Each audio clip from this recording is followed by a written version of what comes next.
I literally just wrapped up showing a home to a buyer. We were walking through a house that's been sitting on the market for a while. And honestly, it was obvious why.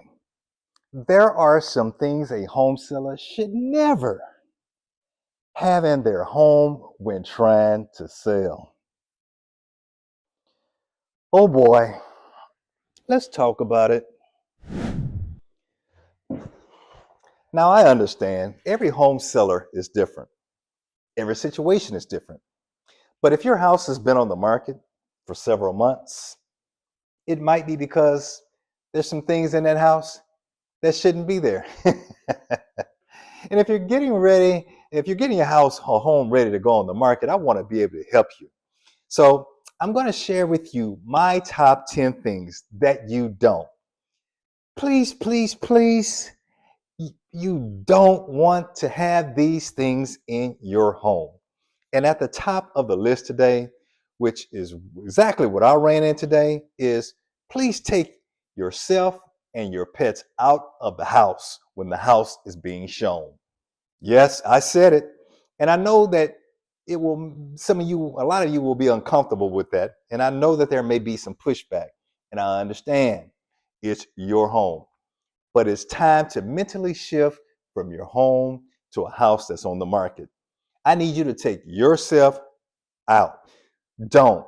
Please don't be there for showings. It's very uncomfortable for the buyers. Buyers need that space to imagine themselves actually living there. And then when you add in pets into the mix, to be honest, I know you love Milo, but not everybody is a dog owner. So please, not everyone is. And honestly, if the dog is barking and if you've got a bird chirping, it's very distracting to the buyer.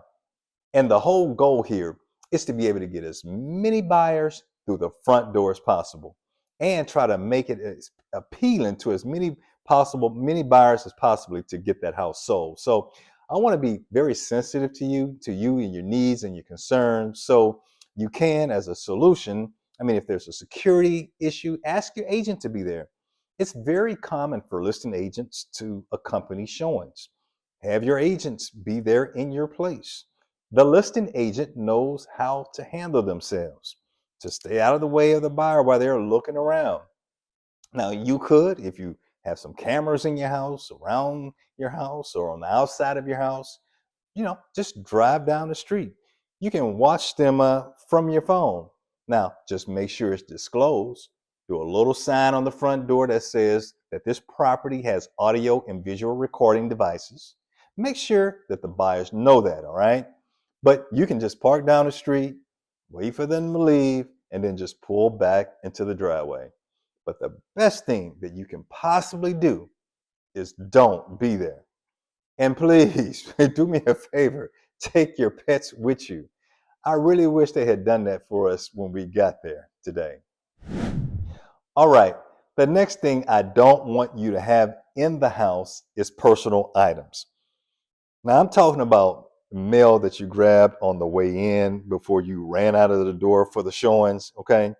Or you got some personal paperwork that might be sitting on your desk. Buyers won't rustle through your personal stuff, but if it's out of plain sight and you've got some wondering eyes, that's none of their business. They don't need to see all of that. Not to mention, it also just creates clutter. So off it goes. Put it away. Shove it into a drawer. They don't need to see those things, okay? And I'm also talking about things like fandom art or sports team stuffs or an excessive amount of art or controversial art. That's a big thing right now. People are very sensitive right now. And if it has any political connotations to it, it could potentially turn a buyer off, especially now where buyers look at a home. Now, their first showings typically are online. And if they see something in a picture that turns them off, they might skip your house entirely. Now, it sounds silly, but it happens. And it happens more than you know. And we want to get as many people in that door as possible. So what I want you to do is just swap it out for something else. You're moving anyways, right? So pack it up and it's your personal stuff. They don't need to see it. You don't need to share that with the world. That's your personal space. Pack it away. Swap it out for some generic art. Make it look like a house that's on the market instead of your own home. And then the next thing I want you to do is I want you to walk through and look at how many family photos you have. If you have a couple, hey, that's fine. You don't need to remove every single family photo in the house and make it look so sterile. No, you want to make it look very homey. However, but I remember walking in a house, and when you walk through the front door, there was like this staircase going up and down on that sidewall covered with family photos. Now, it was their home, and they loved it, and it was wonderful to them. But buyers don't need to see all of that. Buyers don't want your home. They want to see their home. They want to see themselves living there. And it's a distraction, unfortunately. And guess what? You're moving away anyway. So we're going to pare that back, all the family photos. The other thing that I want you to do is if you have kids or grandkids and they have it in a bedroom where those children's names may be on some artwork, some stencils or decals, whatever on the wall, take all that stuff down. Yes, it's a security risk. Why? Well, because your pictures are on the interwebs, available for everybody to see them. And the last thing that you want is for people to know your children's names. Just the world we live in, unfortunately. You don't want somebody's prying eyes to go online and see your children's names. And then they see the address. Guess what? They know exactly where you live. Not a good idea. No, you have to protect your children, okay? So I need you to take those names down. You want to make sure that anything personal is taken off of the walls. Okay, so the next thing that I want you to do is I want you to pack up your valuables, your medications, and your firearms. Now, typically you say, well, if the buyer is coming in with the buyer's agent, how much do I need to worry? Better to be safe than sorry. All right. If you have artwork, if you have jewelry that is of considerable value, don't put it out to temptation. Pack it up, put it in a safe, put it out of sight. Take it with you, just depending on what the value is. All right. And the same thing goes with medications. This is particularly problematic when it comes to open houses, which is I'm going to talk about at the end. So make sure that you tune in to that. I've got a bonus tip for you. All right, but when it comes to those items, again, especially if it's a controlled substance, you just don't want to leave it to temptation. You just don't. And when it comes down to firearms, if you've got guns and they're typically they're in a gun safe. But if the gun safe is, say, in a closet, put a blanket over it. If you had a display case, you may want to either consider either taking it out, or like maybe if you've got a pause storage or an off-site storage, pack it up. You're moving anyway, or cover it. Two reasons. Again, you're putting all of those pictures on the internet. Everybody can see it. It's a security risk. You don't want to advertise that, you don't want to advertise this to the free world that this is what you have. But number two is some people are just very sensitive to firearms, plain and simple. Everybody's not a gun lover. You don't need to display all that to the world. Okay. It's not going to help your house sell anyway. It just won't.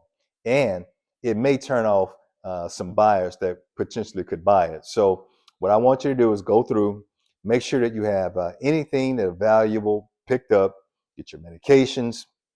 If you have medications that are of a controlled substance, I would just take them with you. You know why?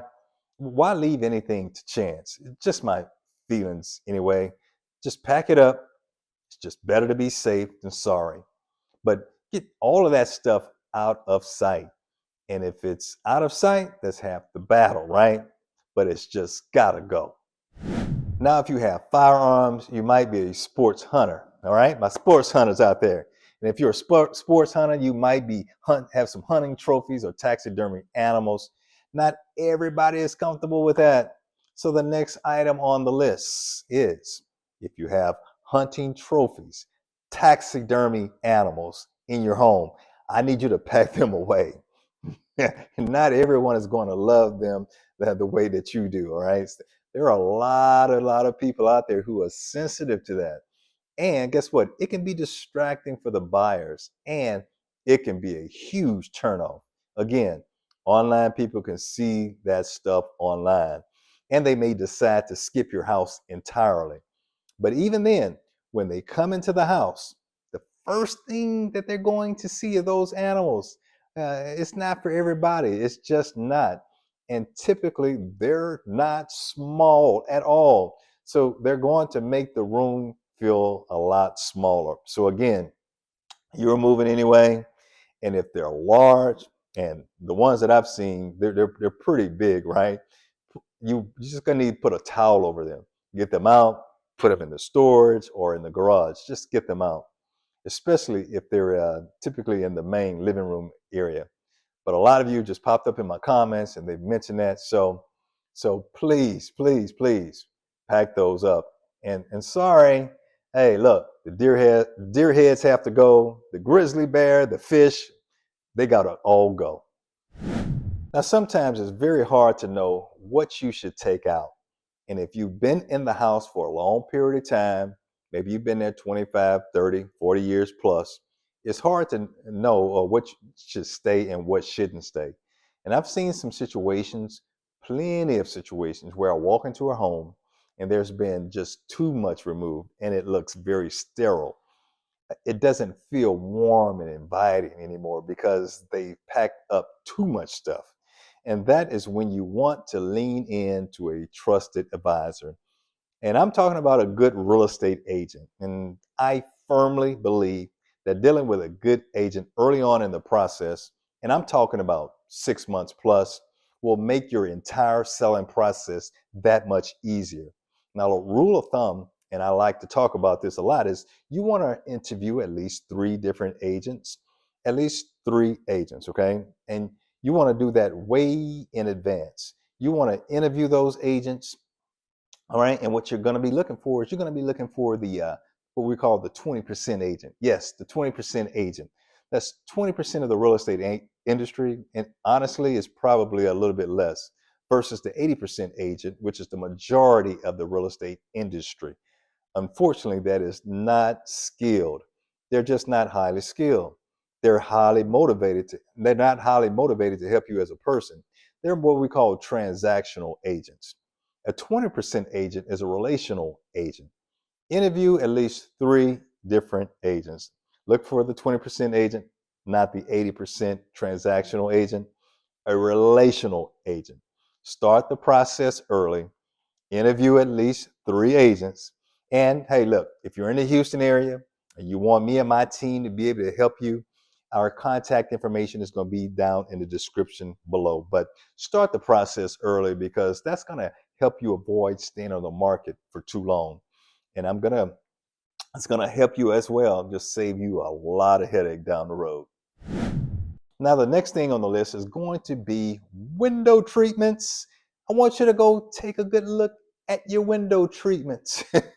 If they're faded, if they're worn, if they've been there for a while, if they're dark and heavy. You like to have that ambience. I mean, maybe that's your thing. You like the dark walls. You like the heavier curtains. You like that feeling. And after all, it is your home, right? But when you're getting ready to move out of your home, when you're ready to get ready to sell it, that doesn't work in your favor at all. It doesn't work at all. So your 2 choices would be to either remove it, and if you're financially not willing or able to replace it, I would rather you just remove it and have exposed windows than to have it in place as a distraction or a deterrent. Just have it removed, all right? But if you can replace it with something that's new, it doesn't have to be expensive. And again, this is why an agent will be able to tell you what color or length, all of those things so that it matches your decor in the room. But if they're tired and if they've seen better days, Your window treatments, if you have shades or blinds that are old, you're better off just taking them down. Out the door they go. It'll help you overall. It'll help you in the long run. Now, while you're looking at the window treatments, I also want you to take a very good look at your furniture. It's common, especially if you've been in a situation, maybe your parents passed away and you've inherited some furniture, maybe an aunt, an uncle, and you've had some sentimental attachments to some of these items. And what happens over time, especially if you've been in the house for a while, the amount of furniture begins to start creeping in. And I had a situation, exact situation about 2 weeks, 3 weeks ago, when we put a house on the market, working with a client of ours, and we started the process very, very, very early on. They reached out to me literally a year and a half ago. Okay, and when we were getting closer to putting the house on the market, we did the staging walkthrough, right? And we were and we were walking through, and the living room was set up such that with their young children, it was completely blocked the entrance of the room. All that furniture just made the room feel tiny. Okay, they had some cathedral ceilings and all the things, but because of this big sectional sofa, I said, is there any way that we can make half of that disappear? Either give it away. And they said, actually, Travis, we're not going to be taking that with us anyway. And I said, fantastic. How quickly can you get rid of it? And that's what they did.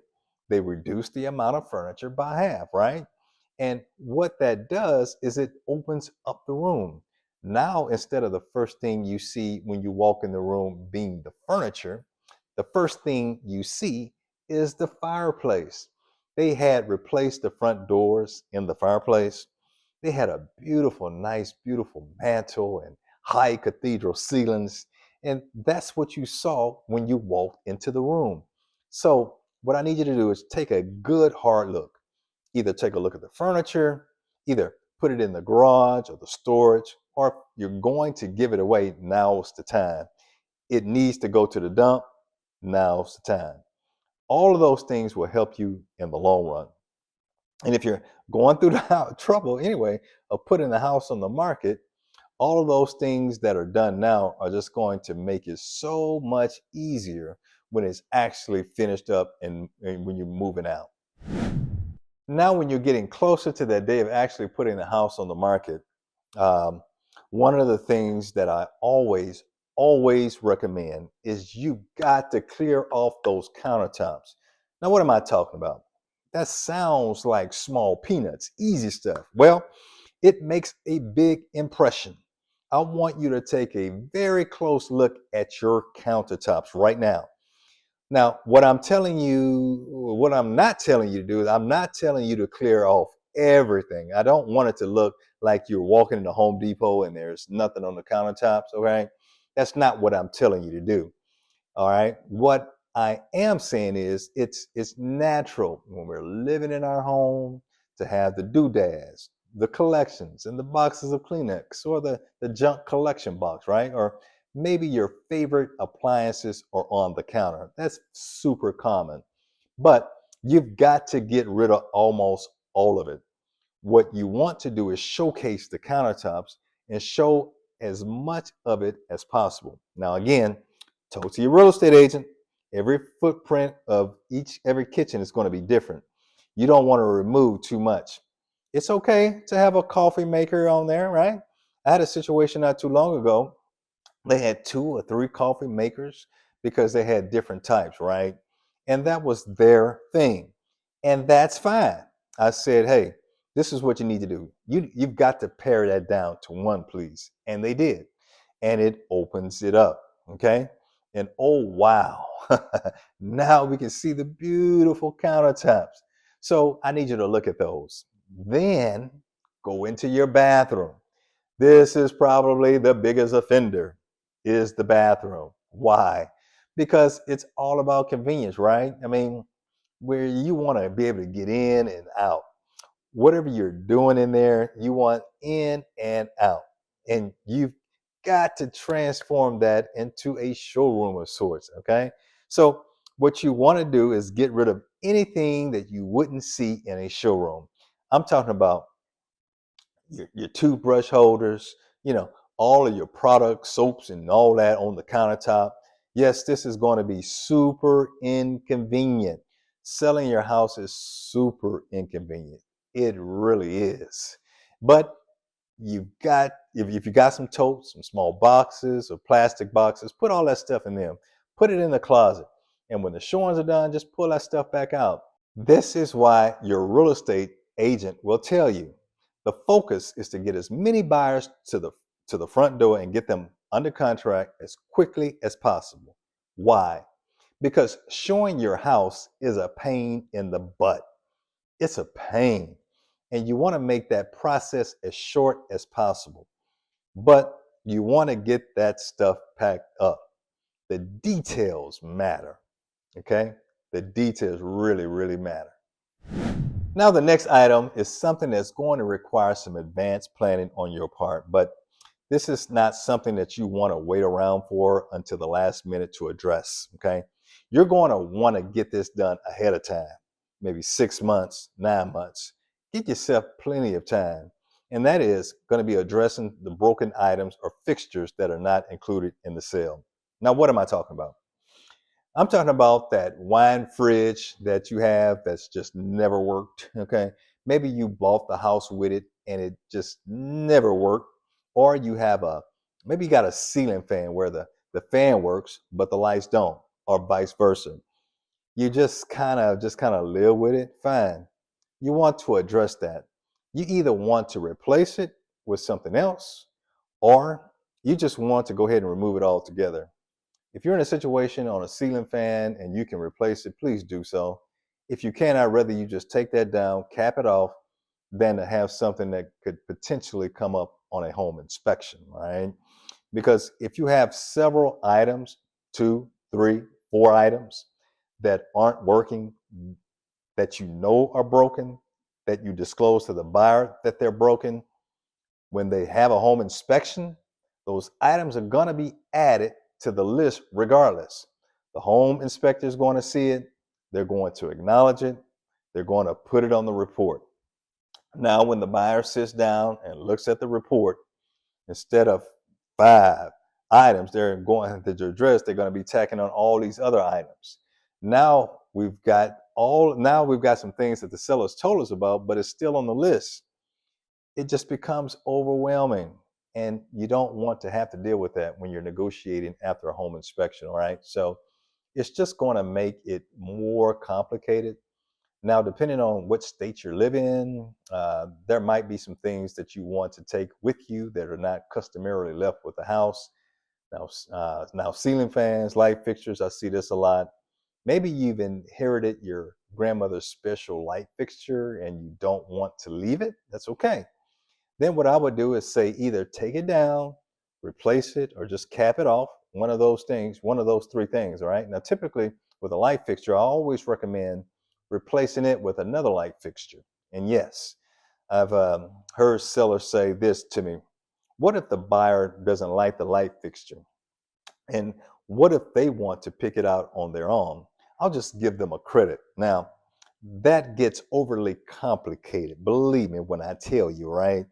I've been doing this for a long, long time, and I've seen a lot of complicated situations over just a little bit of money.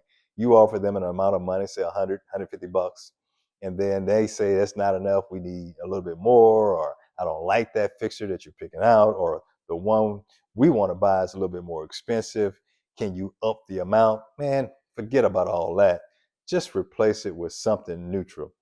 Again, having an agent involved early on.